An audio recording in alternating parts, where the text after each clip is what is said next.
Buddhism is not a religion. It's not a philosophy. It's not a way of life. If anything, it's more akin to a science, but it says more than science actually does about the nature of reality.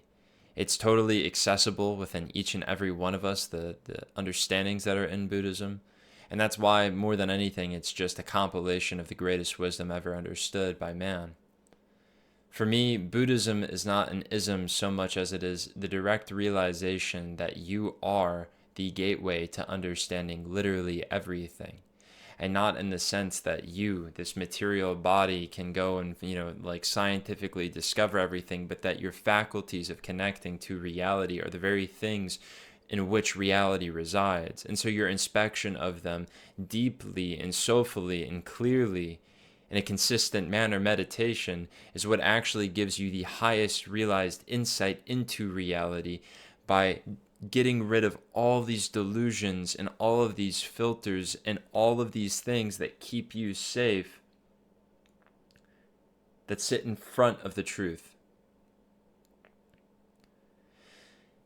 In Buddhism, the word for suffering, dukkha, is two parts. Duk means contraction, and ka means something like space, consciousness, universe, body. Suffering is narrow-mindedness, but not even narrow-mindedness, narrow experiencing through the delusions of attachment. You don't want to feel pain, you reject pain, you ostracize it from your acceptance, from your understood reality. You don't like someone, and instead of trying to understand their actions or what made them that way, you remove them. You say they shouldn't exist. Their very existence agitates you.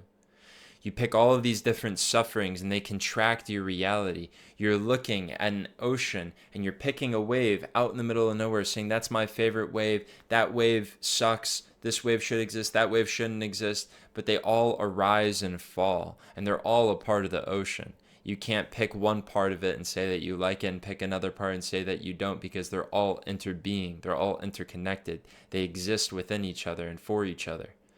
Cancer could not exist without plutonium. Grass could not exist without pop culture. Everything, no matter how unrelated or abstract you think it is totally interdependent on everything else. And the proof of that is that it exists.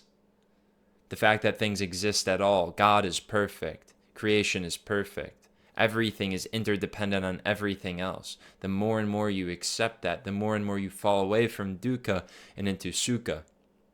Sukha, ka, space, consciousness, whatever, but su not meaning even expansion of consciousness. Su meaning the negation of contraction. That when you stop contracting, when you stop hating, when you stop rejecting different parts of reality, reality is there, uncontracted, totally with yourself, totally realized.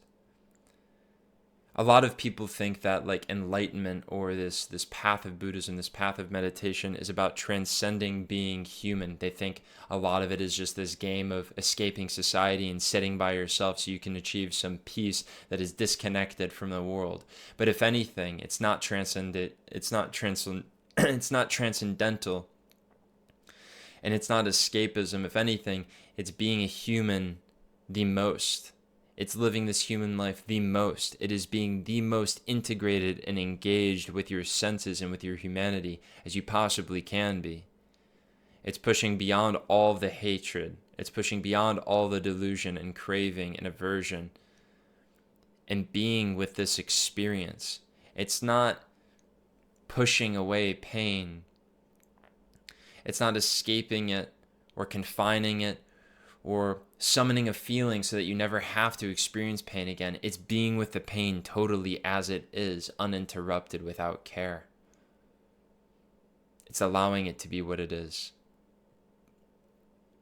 And you do that with every part of experience, no matter how intense and uncomfortable, foreign, scary, anxiety-inducing. You sit with your experience. That's what meditation is. That's sukha. You let go of the resistance to all the things that you hold inside you. And modern therapy knows this. Modern psychology knows this. Anybody who's lived more than 30 years on earth will tell you that life is not fair, and if you want it to be your way, then you're going to suffer. Everybody knows this, and this is why I don't say the Buddha is, like Jesus, and I don't say Buddhism is like a religion. It's just true. And the more that you engage with it, the more that you understand the Dhamma, the teachings of Buddhism, the more you resonate with the word Dhamma. The word Dhamma is a Pali word for nature, order, way, law, and like law of physics. They don't say, oh, this is the sacred teaching that's been, passed down. They treat it more like these are the these are the laws of physics that have been discovered. And we're only passing this on to you so that you can have an easier time on your journey, not because it's not derivable, not because if we burned every Bible, they wouldn't come back. If you burned every Buddhist book, they would come back, just like the science books would. And of course, you have every right to be skeptical of all of this. But if you stop believing it, it doesn't stop being true. The laws of the Dhamma, the laws of life, just as real as material reality, are what you're experiencing in this lifetime. You are just a less efficient Buddhist than someone who meditates. Your entire life story will be one that is conditioned by suffering and attachment. Every Buddhist understands this. Like every single person on earth is going through the same journey with a different path. That doesn't change because you don't believe in Buddhism, or because you haven't meditated, or because you tried it once and you didn't like it, or you tried it for a week and it wasn't for you. Your entire life is conditioned by dukkha. Your entire life is conditioned by impermanence. Your entire life is conditioned by a lack of self and a lack of identity that you're constantly trying to deal with and make up for. These things are not a part of a tradition, they're pervasive truths of human life and human condition. Learning about them is less like actually learning about something that you need to memorize, and more like cleaning the dirt off of your windshield. It's more like realizing what's already there, connecting the dots of your own experience to a pattern that pervades it. Just as the laws of physics pervade our lives, our physical material lives.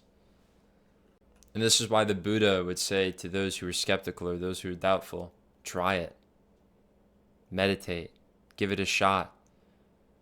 Because the answers that you're looking for, the skepticism that you have, the doubt that you have, all these things that are in the way, they're totally realized and unveiled as you do the practice.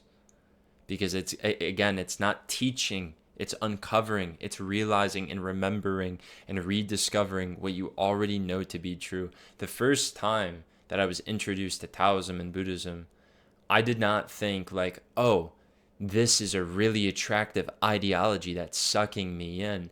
I read something and for the first time felt a universal scientific poetry hit my brain and link together a million patterns of experience that I've already been through and show me precisely and clearly what they are and where their origin is and how to deal with them. It was like remembering something that I had learned lifetimes ago. That's all I've got for you guys today.